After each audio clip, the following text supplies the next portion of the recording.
ayal kişini Kuday Taala uşunda urmat sıy menen jaratıptır, gördüңүздөр da. Üy bölönün kutu eken, üydün berekesi eken.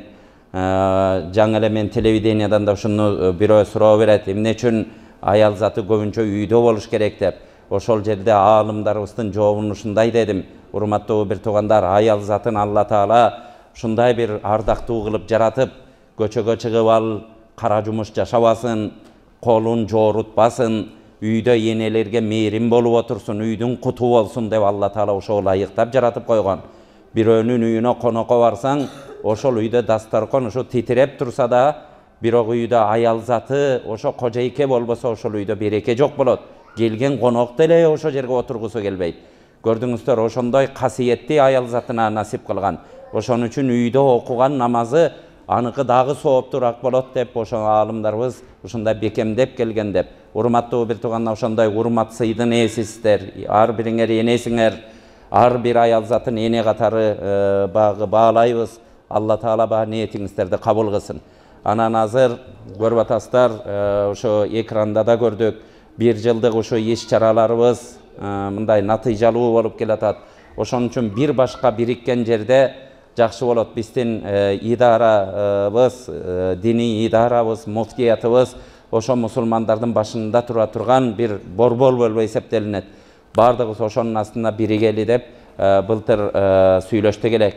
Ошого жараша көрдүңүз, динибиз ушундай, Кудайга шүгүр, дин ушундай таркап атат жерге бизде. Бирок ошо менен бирге эмне адамдардын ой пикири ар башка болот экен, кээ бирөө тентек жөнтөгү менен болот экен.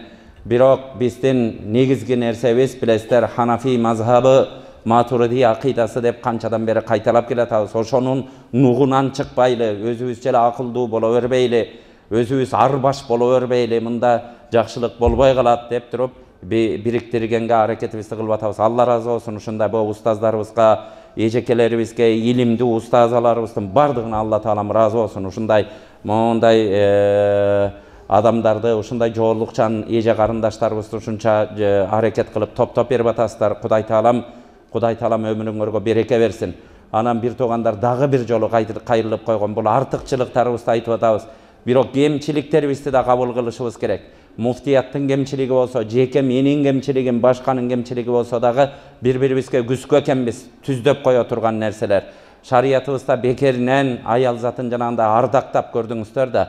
Адамдар ар кандай деп түшүнүшү мүмкүн. Дин душмандары үйгө отургузуп коет экен, тең укуктуулук, тең укуктуулукту ошолор келип мусулманчылыктан үйрөнүп алсын, көрдүңүздөр.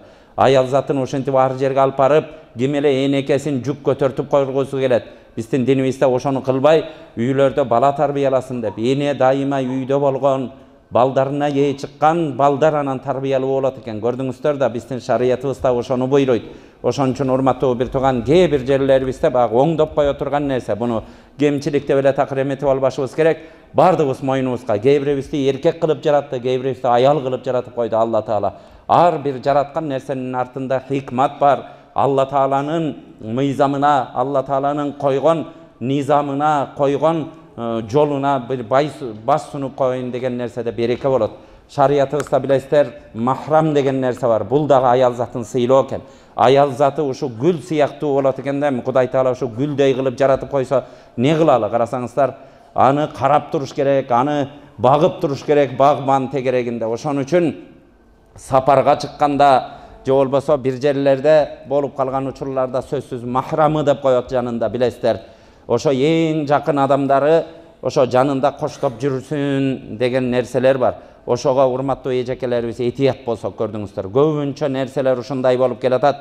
Башка жака баратканыбызда дагы жаныбызда махрам менен барсак, махрамсыз эле чуркай бергенче, чуркай берген бул жакшылык алып келбейт, урматтуу бир тууган. Ачыктан ачык шариятыбыз коюп койгон нерсе. Жок дегенде жолдошубуз, эми тагдыр менен жолдошубуз жок болгон болсо балабыз жок болсо атабыз, же болбосо бир тууганыбыз ошо махрам кылып койгон адамдар менен чогуу жүргөнгө аракетибизди кылалы.